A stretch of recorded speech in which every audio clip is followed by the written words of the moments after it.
Hello friends, I am Aprati. Welcome back to our channel plants space. आज हम बात करेंगे आइस प्लांट के बारे में, जिसको मेसेंब्रियंथमम प्लांट भी कहते हैं और ये एक विंटर फ्लावरिंग प्लांट है। तो इस प्लांट के बारे में जो हमारे पास क्वेरी आई थी वो ये थी कि क्या इस प्लांट की जो रूट्स होती हैं वो धागे की तरह होती हैं, इतनी बारीक रूट ही होती हैं, या हमारे ही प्लांट में ऐसा है। तो आज हम यही आपसे शेयर करेंगे। सबसे पहले इसके जो फ्लावर्स होते हैं वो बहुत ही खूबसूरत होते हैं, डिफरेंट कलर्स में आते हैं, लेकिन जो कॉमन कलर होता है वो मेजेंटा कलर या पिंक कलर होता है। और कलर्स इसमें वाइट, क्रीम या येलो भी होते हैं, जो कि हमने सारे कलर्स आपसे शेयर किए थे और इंस्टा पर भी हम वीडियो शेयर करते ही रहते हैं आपसे। तो ये प्लांट आइस प्लांट इसलिए कहलाता है क्योंकि इसकी पत्तियों पर ऐसा लगता है जैसे बर्फ़ की बूंदें जमा हो, बिल्कुल ऐसा देखने से लगता है, लेकिन ये बर्फ़ की बूंदें नहीं होती हैं, ये प्लांट का ही एक हिस्सा होता है। यानी कि छोटी छोटी ये ड्रॉप्स जैसी जो दिख रही हैं, ये आप छुएंगे तो इसको हल्का सा ये खुरदरा फील होगा आपको, जैसे रफ सरफेस होता है कुछ कुछ वैसा।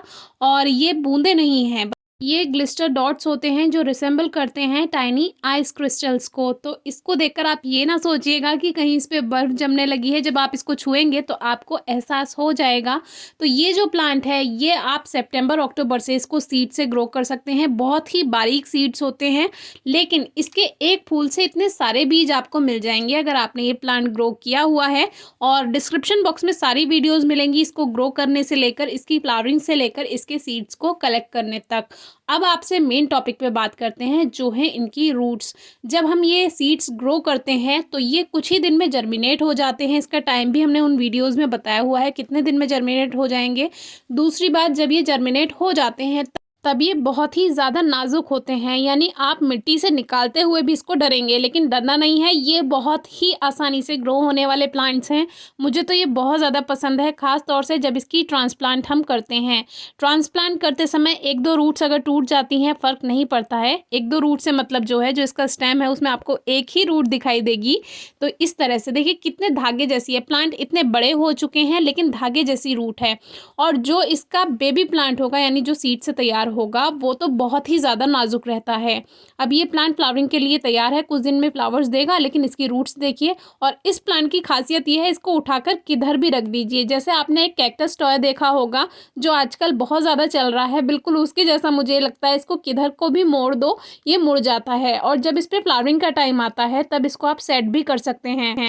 यानी आपको लगे कि ये एक साथ बहुत सारे पौधे हैं, एक ही जगह बैठे हुए हैं, तो इनको उठा करके आप रूट्स बिल्कुल डिस्टर्ब नहीं करनी है, प्लांट को इधर से उठाकर उधर सेट कर सकते हैं। तो उससे आप फ्लावरिंग को भी सेट कर सकते हैं।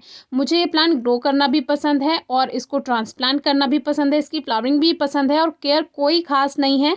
जो सीज़न में अगर आप इसको एक दो बार भी फर्टिलाइज़र देंगे तो भी ग्रोथ करता चला जाएगा। और एक अच्छी बात इसकी है, इसको फर्टिलाइज़र अगर नहीं भी मिलता है, मान लीजिए एक बार आपने अच्छी मिट्टी तैयार करके इसको लगा दिया, तो ज़रूरी नहीं है बार बार फर्टिलाइज़र देना पड़े। लेकिन फिर भी जब हम दूसरे प्लांट्स में फर्टिलाइज़र देते हैं तो सीज़न में इसको भी दे देते हैं, और इसकी इतनी अच्छी फ्लावरिंग मिलती है। टायर प्लांटर में भी हमने इसको ग्रो किया था।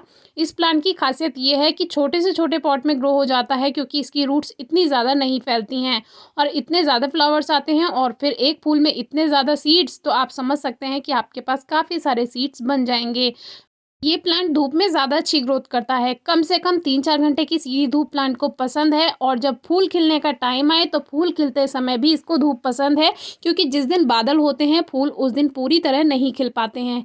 पानी का भी कोई ख़ास ध्यान नहीं रखना होता, क्योंकि पत्तियों में ऑलरेडी पानी होता ही है इसमें थोड़ा, तो इसको अगर एक दो दिन पानी देना भूल जाते हैं तो कोई फ़र्क नहीं पड़ता है। अब कुछ ही दिनों में ये हमें फ्लावर्स देने लगेगा, जो कि आपसे शेयर करेंगे। और इसको हमने ग्रो करने की तरह से ग्रो नहीं किया था, इसको पापा ने ऐसे ही कुछ सीड्स ग्रो कर दिए थे। और अब ये जब प्लांट्स बन गए हैं तो हमारे पास एक क्वेरी आई, तो हमने सोचा उसका आंसर भी कर देते हैं। इसके सीड्स को सितंबर अक्टूबर में ग्रो किया जाता है, और देर तक अगर आप ग्रो करना चाहते हैं तो फिर दिसंबर तक कर सकते हैं, क्योंकि फिर जल्दी पौधे तैयार नहीं हो पाएंगे। और फिर उधर जब फ्लावरिंग का टाइम आएगा तब तक मार्च अप्रैल आ जाएगा, तो प्लांट को फ्लावरिंग करने में थोड़ी सी परेशानी होगी, क्योंकि गर्मियाँ बढ़ जाती हैं तो इसकी फ्लावरिंग बंद हो जाती है, क्योंकि ये एक विंटर फ्लावरिंग प्लांट है। तो आज की वीडियो कैसी लगी बताइएगा। कोई क्वेरी है, क्वेश्चन है तो ज़रूर पूछेगा। Thank you.